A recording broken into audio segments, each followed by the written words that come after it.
By now, most of us have returned to the workplace where we're trying our hardest to keep our New Year's resolutions of being productive and focused for 2015.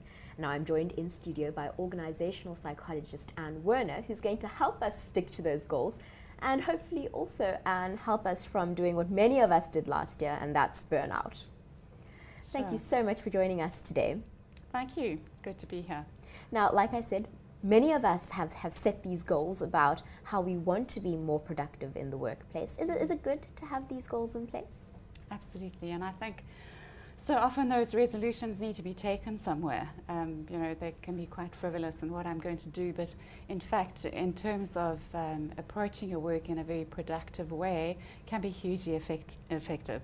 I think they need to be based on who you are. I think it's very important to set those goals with a very clear idea of what you are wanting, categorize them into financial, personal, career goals, and then make sure that they fit you.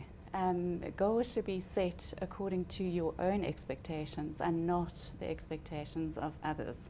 So to keep those guidelines in place is really useful. I also think that, so much has been said about goals needing to be specific. So instead of saying, I want to get fit, maybe I'm going to run a marathon. They need to be measurable, and then breaking them up into the short-term, medium-term, long-term goals of first a 5 to 10K, the medium a half marathon, and then the full final goal, long-term goal being that 42.2 kilometer marathon. Also relevant, realistic, are they attainable? And time is also very important. If you're wanting to write a book, not by the end of the year, but possibly have a draft by year 3 and the final production after 5 years. But probably in a nutshell, what to take from that is they need to be based on who you are, and do that bit of soul search when setting your goals. What are those expectations for you, not for anybody else? And then monitoring and making sure that you commit to actually achieving them. Now, many students are going back to school and going back to universities around the country and are often feeling pressure from parents or family groups about the type of career that they need to be embarking on, or the type of results that they need to achieve at the end of the semester, or whatever it is. What do you say to those students and those young adults even who are really struggling with that type of family pressure? Probably pretty much coming back to be who you are.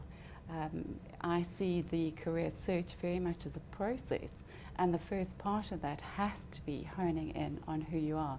So our mum and dad and relatives think, well, you could be a doctor. Actually, what you want to be is an accountant or a game ranger.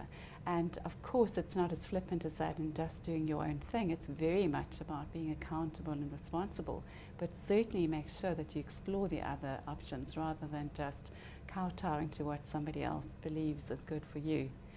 I think William Bridges, in the most wonderful book called Job Shift, talks about ways in which you can be successful in the 21st century, and that's ensuring that you know yourself, you sell yourself in terms of what your unique abilities and skills are, that you look out there for opportunities, and that you're resilient in pushing ahead with what it is that you want to do, finding the work that you want to do.